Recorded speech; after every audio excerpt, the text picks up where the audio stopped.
سامنے جب ہم پیش ہوں گے تو اعمال کی گواہیاں بھی آئیں گی، شہادتیں بھی آئیں گی، کرام کاتبین بھی شہادت دیں گے، گواہیاں دیں گے. تو ذاکرین کے لیے بھی عجیب گواہ پیدا کرے گا اللہ تعالیٰ. کیسے گواہ ہوں گے؟ نہ وہ انسان ہوں گے، نہ وہ جن ہوں گے، نہ وہ فرشتے ہوں گے. اس کے گواہ اللہ کی کائنات ہوگی. درخت ہوں گے، پتے ہوں گے، بلڈنگیں ہوں گی، یہ دیواریں ہوں گی، یہ کیبنٹ ہوگی، یہ جو ہے جلد ہیں کم میں یہ ہوں گے. تو یہ اللہ کا فضل یہ ہو گیا، کرم یہ ہو گیا کہ ہماری آخرت کے لیے ایک اور سامان یہ ہو گیا کہ اللہ نے اتنے سارے گواہ اور پیدا کر دیے. بولے سبحان اللہ. مجھے پتہ ہے یہ بھی جو ہم اللہ نے جو ہمیں 4 عبادتیں ہیں، نماز، روزہ، حج، زکوٰۃ، ان کی بھی تو اصول ہے نا. نماز کی بھی تو کوئی اصول ہے نا. نماز کا اصول یہ ہے کہ بھی وضو کرو. اب وضو آپ کا ہونا، ایکشن وہی کر رہے ہو، قرآن وہ پڑھ رہے ہو، نماز تو اندھی ہو جائے گی. ملے گا چس سے، کیونکہ نماز کے اصول کو ہم نے توڑ دیا. پچھلے اس کا جو چاہ کرتے ہیں ایکشن ویسے ہی کریں، لمبے سجدے کریں، رکوع کریں، پڑھتے رہیں. بغیر ثواب کے کیا ہوگا؟ عذاب ہو جائے گا. اصول توڑا ہے. ایک ہی اصول تو توڑیں، کیا ہوگا جی؟ اس میں کیا فرق پڑتا ہے؟ وضو ہی نہیں تھا نا، اور کیا ہے؟ خوشبوئیں لگائی تھی ہم نے جناب، کپڑے نئے پہنے تھے اور ہم نے منہ بھی دھو لیا تھا، اس میں کیا ہو گیا؟ ہم نے پاؤں نہیں دھوئے. نہیں، اللہ کہہ رہا ہے میرا رسول کے خلاف ہے. اگر تیری کونی کے ایک بال کے بڑھا بھی خشک ہو جائے گا تو تجھے نماز نہیں ملے. کیوں؟ یہ کیا چیز ہے؟ اصول. ورنہ کیا ہوگا جی ایک کونی میں اگر تھوڑا سا بال کے نہیں، اللہ نے کیا. تو یہ جو لائن ہم کر رہے ہیں، تزکیے کی لائن ہے، تصفیہ کی لائن ہے، ذکر کی لائن ہے، یہ جنت کے 100 کلاس کی لائن ہے. سبحان اللہ. بہت اعلیٰ درجے کی لائن ہے. بہت اللہ کہتا ہے. اس کے کوئی اصول ہوگا یا نہیں ہوگا؟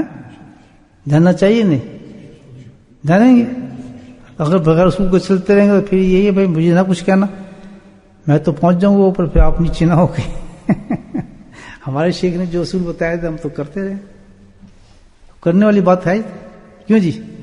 اور محنت بھی کرے آدمی، نماز کے لیے آئے بھی، گھر سے سب کچھ کرے، اور جناب کپڑے پہنے، سب کچھ کر کے نہ وضو نہ کرے، بس یہ اچھی طرح نہ خشک رکھے، ضائع ہو گیا نا.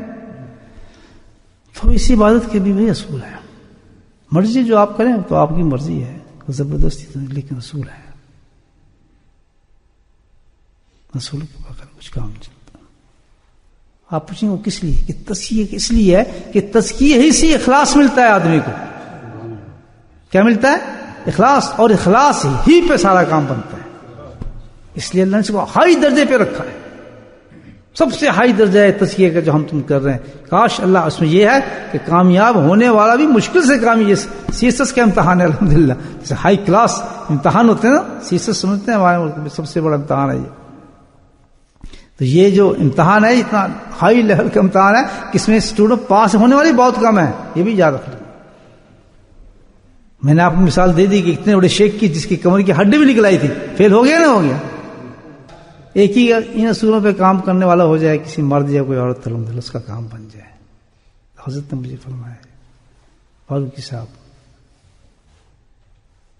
فیوز برکات سننے لفظ ہیں، فیوزات برکات اور اللہ کی رحمت، 3 چیز فرمائی. فیوز برکات اللہ کی رحمت میں ترقی در ترقی ہوتی چلی جاتی ہے، رکتی نہیں ہے. ترقی در ترقی ہوتی چلی جاتی ہے اگر 3 چیزوں کا کوئی سالک، کوئی مرید مضبوطی سے پکڑ لے. 3 چیزوں کو. سبحان اللہ. 3 چیزوں کیا کیا ملتا ہے؟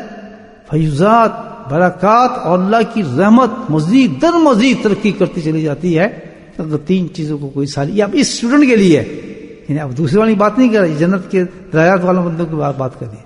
اب وہ 3 چیزیں پکڑ لے. جیسے ہم کہتے ہیں نیچے تم اتنے کام پڑھ لو گے، تم اتنے نفلیں کر لو گے، اس سے ہائی درجہ چل رہا ہے. 3 چیزیں کوئی سالک پکڑ لے جو اس کلاس کا اسٹوڈنٹ، فیضات، برکات، اللہ کی رحمت مزید در مزید چلتی جاتی ہے. 3 چیزیں ہوں اگر وہ کیا؟ نمبر 1